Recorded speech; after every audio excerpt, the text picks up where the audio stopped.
Halo sahabat Kurcaci Pos, selamat datang lagi di Rumah Kurcaci Pos, tempat berbagi cerita dan ceria.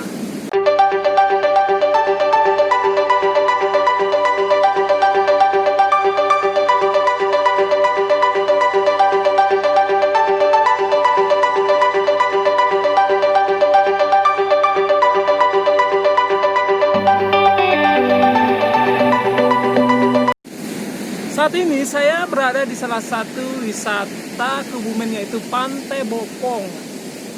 Nah, seperti yang sahabat Kurcaci lihat, suasana pantainya sangat bagus sekali. Makanya saya memilih untuk berbagi cerita dan cerita di sini sekaligus untuk mempromosikan wisata Indonesia, khususnya Kebumen. Oke, untuk kesempatan kali ini saya akan berbagi tentang beragam dongeng yang bisa kita tulis. Jadi ada beberapa macam dongeng yang bisa kita terapkan. Nah, dongeng apa saja itu? Simak ya, terus videonya sampai tuntas, jangan skip. Oke, kita mulai saja ya, sharing tentang beragam dongeng yang bisa sahabat Kurcaci tulis. Yang pertama adalah dongeng realis. Apa itu dongeng realis? Dongeng realis adalah dongeng dengan tokoh orang dan dengan kehidupan sehari-hari. Hanya saja settingnya agak lampau. Misalnya saja dongeng Hans dan Gretel, yang tokohnya adalah orang, kehidupan sehari-hari, hanya settingnya agak lampau. Nah, untuk dongeng versi ini, tokohnya bisa tokoh anak-anak, bisa juga tokoh dewasa. Hanya saja konfliknya ya disesuaikan dengan konflik umum yang masih sesuai dengan pembaca anak-anak. Misalnya saja tentang persahabatan, tentang rasa, percaya diri, atau juga mengenai sombong dan lain-lain. Oke, lanjut. Dongeng versi kedua yaitu dongeng dengan tokoh imajinasi dan settingnya juga imajinasi. Misalnya saja tokoh-tokohnya kurcaci, penyihir, peri, dan lain-lain. Nah, untuk dongeng versi ini, tokoh-tokohnya ya bisa digabung atau dicampur, yang penting sesuai. Nah, untuk dongeng versi 2 ini, tokoh-tokohnya ya bisa satu macam atau bisa digabungkan. Misalnya dalam satu dongeng, tokohnya semua kurcaci, semua peri, semua penyihir, atau semuanya raksasa. Namun bisa juga digabung dalam satu dongeng. Misalnya dalam satu dongeng, tokohnya kurcaci dan peri. Bahkan bisa saja tokoh kurcaci dan peri bersatu untuk mengalahkan si penyihir atau raksasa. Oke sahabat Kurcaci, lanjut ya dengan menulis dongeng versi ketiga, yaitu dongeng Flora. Jadi tokoh utamanya adalah bunga atau pohon.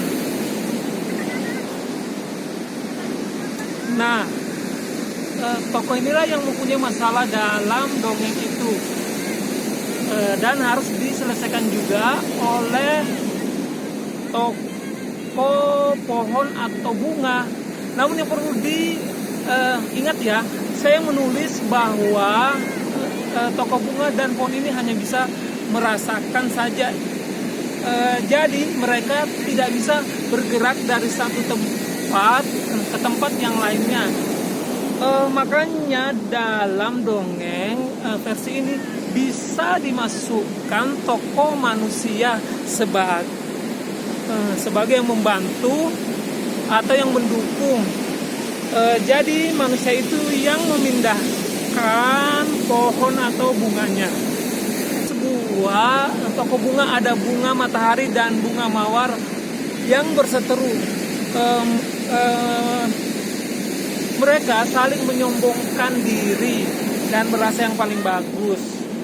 Namun ternyata dua-duanya tidak laku terjual. Oke, lanjut ya sahabat kurcaci. Menulis dongeng versi keempat yaitu toko benda mati.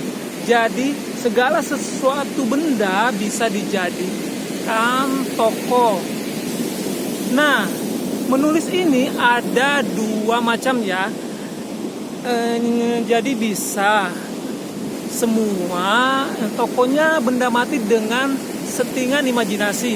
Misalnya ya, negeri boneka, jadi semua toko-toko yang ada di dalam dongeng itu adalah boneka. Jadi mereka bisa berbicara, bisa berjalan, dan berinteraksi dengan antara boneka yang satu dengan boneka yang lainnya. Lalu bisa juga ya, tokoh utamanya tetap adalah boneka, tapi dia bersifat pasif.